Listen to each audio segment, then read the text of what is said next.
2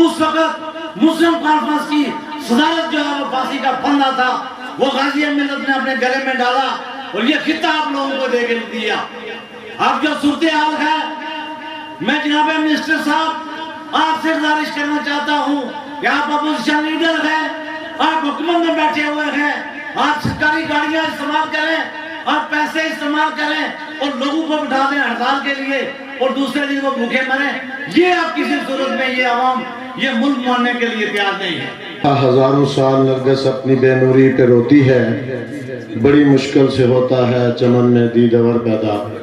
اس قید سالی کے دور میں سیاسی کارکنوں کی قید سالی کا دور آ گیا میں سمجھتا ہوں، اور اس دور میں ہمارے بھائی، ہمارے ساتھی، ہمارے محسن اور مذمت کا ایک عذاب کشمیر بھر میں نشان سردار کاشان مسعود صاحب، ان کی زندگی کے بہت سارے پہلو ہیں۔ ہمارا بڑا طویل وقت گزرا اس بھائی سے، نیشنلزم سے انہوں نے اپنی سیاست کا آغاز کیا۔ آج دیکھیں نا کہ یہ اسود کا مہینہ بھی ہے اور میں صبح سے دیکھ رہا ہوں کہ پوری آزاد کشمیر کے لوگ ہیں یہاں پر تشریف لائے، میرپور سے لے کے مظفر آباد سے لے کے اسلام آباد، راولپنڈی سے لے کے پوری آزاد کشمیر بھر کے لوگ تشریف لائے۔ یہی ان کے لیے ایک بڑا خراج ہے۔ بس اتنی بات کہوں گا، میری مائیں بہنیں بیٹیاں بھی بیٹھی ہوئی ہیں، کہ آخر یہ گھرانہ اتنا عظیم کیوں ہوا؟ بس اتنی بات میں آپ تک پہنچانا چاہتا ہوں کہ اس کے پیچھے کیا تھا۔ اس کے پیچھے ان کی ماں تھی اور ان کا باپ تھا۔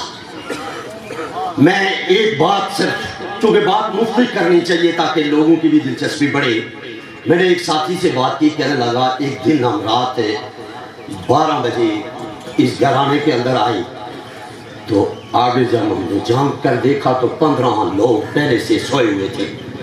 تو میں نے دروازہ کھلا ہوتا تھا، دروازہ کھٹکانے کی بات نہیں ہے میرے بھائیوں، دروازہ کھلا، کون آ رہا ہے، کون جا رہا ہے، کون کھا رہا ہے، کچن کھلا ہوا۔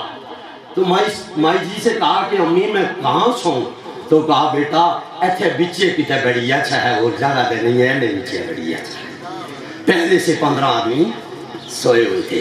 تو یہ اس گھرانے کا آج کا نہیں، یہ گھرانہ اس پر اللہ کی رحمت، مہمان نوازی کی وجہ سے اور مذمت کاری کی وجہ سے، کاشان محسود ایک تحریک کا نام ہے، ایک کردار کا نام ہے، اس پر صدیوں بات کی جا سکتی ہے، مہینوں بات کی جا سکتی ہے، یہ 2-4 منٹ میں 10 منٹ میں بھی بات نہیں ہوتی۔ پیدا کیا اور اس میں ہمارا یہ عزیز بھی تھا، اور آپ لوگوں نے جتنے کلمہ خیر کہے، میں آپ سب کا شکریہ بھی ادا کر رہا ہوں۔ اور یہاں چونکہ ہر ایک نے اپنے تجربے سے، ساتھی کی وجہ سے بڑی باتیں کی، کاشان کے حوالے سے مجھے دکھ بھی ہے ضرور، کہ ایک بہت بڑا نام تھا، ٹیلنٹ تھا، اور یہاں قاری حنیف صاحب ہوں اور عباسی صاحب ہماری گنجائش نہیں رہی۔ زندہ لوگوں کی، انسانوں کی عزت اور کام اور ان کے طرف ذرا سنبھالنے کی کوشش کیا کرے۔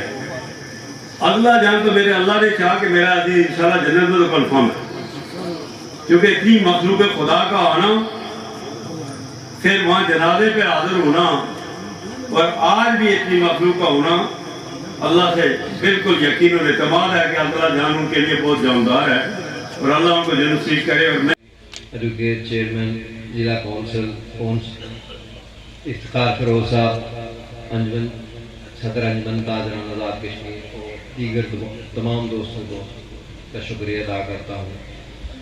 جو لوگ آج یہاں تشریف لائے ان سب کا شکریہ ادا کرتا ہوں۔ جن لوگوں نے کاشان مسعود کی تعزیت کی، بازریہ، سوشل میڈیا، فون کے ذریعے پوری دنیا سے ان کا شکریہ ادا کرتا ہوں۔ اور جن لوگوں نے یہ تعاون کیا اس کا محفل کا اہتمام کرنے میں، اس کو سجانے میں، ایک کھانے میں جن لوگوں نے تعاون کیا ان کا شکریہ ادا کرتا ہوں، خصوصاً چودھری عباس، چودھری ایاز، ان کے بھائی، باقی نوجوان دوست، انتظامیہ، سب کا شکریہ۔ جن کے نام رہ گئے ان کا بھی شکریہ ادا کرتا ہوں۔ آج جو بہت لمبی باتیں ہو چکی ہیں، بہت ہی لمبی تقاریر ہوئی ہیں، بہت زیادہ وقت گزر چکا ہے، بیت چکا، میرے پاس کوئی طرح کے الفاظ بھی نہیں ہیں۔ میں صرف یہ کہنا چاہوں گا کہ کاشان مسعود نے بڑی مشکل سیاست کی ہے. یہ جو مین سٹریم کی سیاست ہے, یہ روایتی سیاست جو ہوتی ہے, اس میں کوئی اتنی ٹینشن لوگوں کو نہیں لیتا ہے, عوام کی ان کو پتہ ہوتا ہے. لیکن اس کا ایک بیک گراؤنڈ تھا, تو وہ بہت ہی پیشن کے ساتھ, اس کا یہ پیشن تھا کہ وہ غریب لوگ, بے کس لوگ, بے سہارا لوگ, کیونکہ کام لے کے دن رات اس میں لگا رہتا تھا. کہ سردار کاشان مسعود کی جو جدوجہد تھی, ہم آج اس کے تعزیتی ریفرنس پر یہ عہد کرتے ہیں کہ جو اس کی جدوجہد تھی اسی طرح ہم بھی جدوجہد کرتے ہوئے اس ریاست کے غریب, مزدور اور محنت کش طبقے کے لیے اپنی تمام تر توانائیاں جو ہیں وہ خرچ کریں گے. سردار کاشان مسعود ایک عظیم انسان تھا جو آج ہم میں موجود نہیں ہے, لیکن میں سمجھتا ہوں کہ اس کا جو کردار ہے, جو اس نے اپنے پیچھے چھوڑا ہے, وہ ہم میں موجود ہے. چونکہ موت جسم کو آتی ہے, کردار کو کبھی نہیں آتی, اور کاشان مسعود اس عظیم کردار کی صورت میں ہمارے درمیان میں انشاءاللہ موجود ہے اور موجود رہے گا. میں نے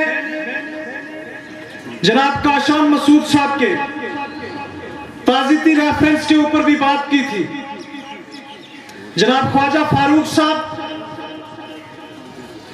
ہمارا چونکہ جو نظریہ تھا وہ ایک نہیں تھا, ہم دو الگ نظریے کے لوگ تھے. اس نے میرے والد کے خلاف اس حلقہ انتخاب سے الیکشن لڑا, ہماری سوچیں الگ تھی, لیکن اگر کاشان مسعود صاحب کی زندگی میں یا اس شخص نے جتنا عرصہ یہاں سیاست کی, اگر اس کے اندر کوئی ایسی چیز ہوتی جو میں یہاں سٹیج پر کھڑا ہو کے اگر اس کے حوالے سے نہ کہہ سکتا, تو میں یہاں قطعاً آ کے کاشان مسعود کے حوالے سے بات نہیں کرتا.